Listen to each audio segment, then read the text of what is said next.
2 baita golaços.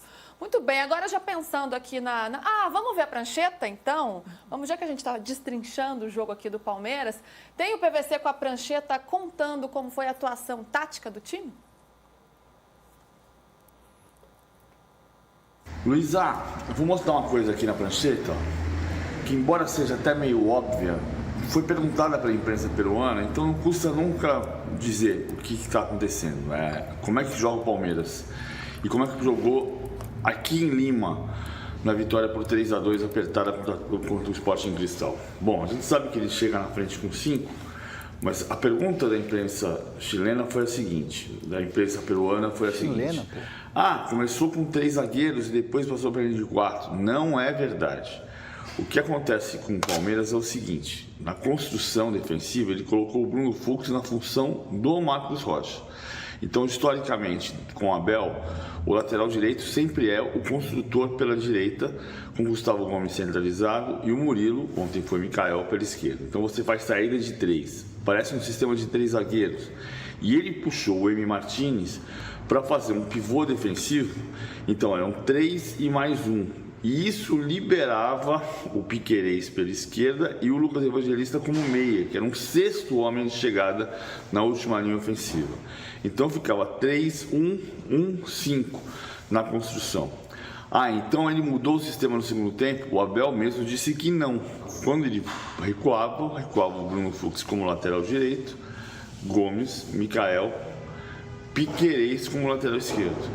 Então defende com linha de 4. Ataca com 3 zagueiros. É simples, mas muita gente não entende. Por isso que eu resolvi mostrar na prancheta. Agora a gente entendeu, então, PVC. Acho que todo mundo entendeu, então. Vamos ver como é que está a classificação do grupo do Palmeiras. Vitória importante, 3 pontos na conta aí na primeira rodada. E agora o Palmeiras, que faz parte do grupo G, está ali na primeira colocação junto com o Cerro Porteño. O Cerro está à frente, venceu o primeiro jogo contra o Bolívar por 4-2, então por isso tem a vantagem aí no saldo de gols. O Palmeiras aparece em segundo com a mesma pontuação após vencer o Sporting Cristal e depois aparece o próprio Sporting Cristal, que perdeu para o Palmeiras, e o Bolívar também. Então está aí esses confrontos desse primeiro grupo, desse grupo G aí da Libertadores. Palmeiras que tem como próximo adversário na Libertadores o Cerro Porteño. Agora, vamos ouvir o Abel Ferreira, então, falando sobre a partida e também falando sobre a volta dos jogadores lesionados que ele não teve nesse jogo de ontem. Estou muito contente com o plantel que temos. Temos um plantel bom, mas neste momento ainda está a 70% daquilo que pode, não só fisicamente, porque temos jogadores lesionados, mas também aquilo que tem a ver com a dinâmica e a fluidez daquilo que é o jogo coletivo. Mas que com trabalho, com dedicação, analisar os jogos, corrigir, ver este tipo de jogos, aumentar a nossa agressividade e depois outra coisa, ter tempo para recuperar, ter tempo. Aquilo que aconteceu no jogo em casa contra o Botafogo foi muitas decisões mal tomadas. Isso tem muito a ver com o cansaço físico, mas mais que tudo mental. Então, estamos aí ouvindo o Abel e a gente já pensando aí nesses jogadores, porque o Abel teve desfalques ontem também, né? Ele não teve o Veiga, teve a volta do Gomes, mas... Maurício não estava, o Paulinho ainda não está ok. Estamos aguardando ainda a estreia do Paulinho. O que dá para esperar para esse próximo jogo contra o Sport, pelo Campeonato Brasileiro? E assim, você... deixa eu falar do Abel sem parecer que eu estou criticando o outro treinador, tá? Mas você vê a capacidade de você utilizar o seu elenco. O que o Abel detectou? Que os jogadores não estavam tomando as decisões porque, às vezes, o mental não está ok. E, de fato, o Palmeiras vem para uma estreia de brasileiro com um rival difícil, diante da sua torcida, e depois de ter perdido um campeonato para o seu maior rival, né? E aí você... vai para a Libertadores e aí dá aquela refrescada, dá aquele F5, e aí o que acontece? Você coloca os garotos da base. O Luigi faz a jogada que o Richard Rios faz o gol. Então é um pouco de coragem de você bancar os moleques, você ter a convicção no seu trabalho, e acho que o Abel tem isso muito bem no Palmeiras. Pela longevidade que ele tem no clube, pelo status que ele tem dentro do Palmeiras, pelas conquistas, pela confiança. Então, assim, é muito legal ver o Abel falar sobre isso e principalmente a atitude que ele tem dentro de campo. E quando eu falo isso, não é criticando outros treinadores que não utilizam a base. Para não parecer uma mensagem errada, que Exatamente. subliminar para o outro lado do muro, né? Exatamente. Agora eu fiquei até em dúvida, não é mesmo? Né? Não é mesmo. Tá bom. Porque ele falou tanto isso. Mas não é isso mesmo. Não, mas é legal que ver o Luigi, né? Ainda mais depois de tudo que ele passou, né? Que ele acabou ganhando uma repercussão muito grande. Ele entra em campo, né? Ele sai do banco e dá ali o passe assistência, né? Pro gol do Rios no finalzinho, muito legal de acompanhar. Ô, Thiago, eu queria falar sobre um jogador que você acompanhou aí na Espanha, que é o Vitor Roque. Vitor Roque tem 5 jogos aí com a camisa do Palmeiras. Já dá para fazer algum tipo de avaliação? Ele ainda não fez gols, mas ele já participou de forma decisiva de pelo menos 2 partidas, porque ele sofreu 2 pênaltis, né? Na verdade, um não foi bem assim, mas a arbitragem marcou e o resultado acabou sendo selado ali no jogo entre Palmeiras e São Paulo pela semifinal do Campeonato Paulista. E também contra o Corinthians. E traçando esse paralelo aí, né, do Vitor Roque que você acompanhou na Espanha, já dá para fazer alguma análise sobre ele ou ainda é muito recente? É um Palmeiras que está neste momento de troca de guarda, como a gente vem falando, de uma reformulação no elenco? Então, calma, vamos esperar mais um pouquinho. Olha, dá para a gente fazer a análise fria que o Vitor Roque tem 5 jogos e nenhum gol, né? Mas acho que é uma análise muito fria e que não leva em conta alguns fatores.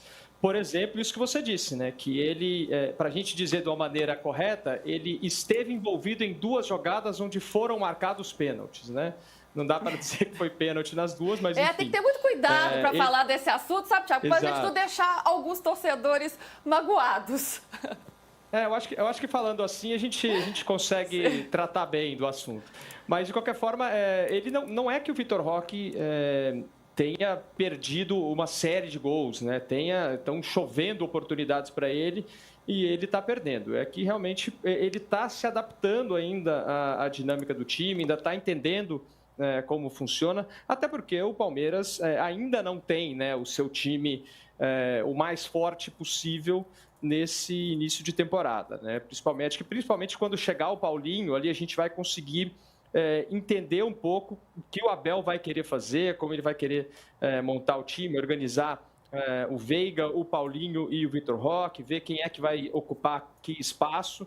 Mas acho que o Vitor Roque não é uma aposta, né? Ele é uma realidade e é um jogador aí que quando começarem a funcionar as coisas para ele, quando ele começar a entrar na dinâmica ali do time, começar a entender melhor a movimentação do meio-campo, enfim, interpretar melhor as jogadas, ele é um jogador para fazer diferença para o Palmeiras. É um atacante de um nível muito alto, né? Um nível que é verdade que na Europa e principalmente no Barcelona não deu certo, mas não deu certo porque ele chegou num ambiente complicado, chegou no time que tinha o Lewandowski e em um clube que se exige, principalmente, aqui é uma questão técnica, até que gente do Barcelona me explicou, no Barcelona exige-se muito que o jogador, que o atacante, ele tenha o que eles chamam aqui de controle orientado, né? Que é dominar a bola já preparando a ação seguinte.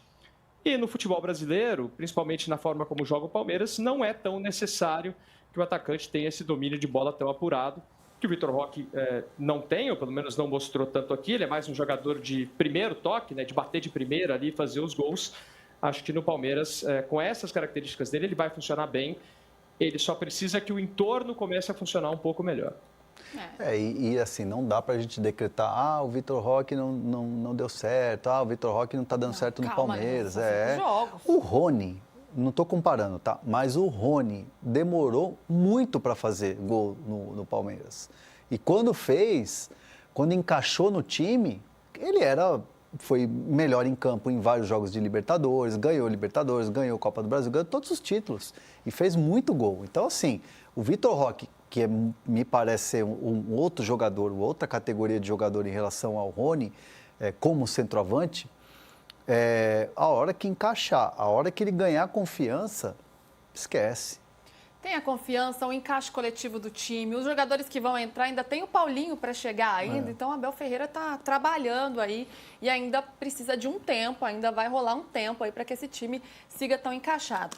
Falando do jogador que não esteve ontem, Hernão, o Veiga. Ontem o Felipe Anderson entrou, tem todo um questionamento aí sobre qual vem sendo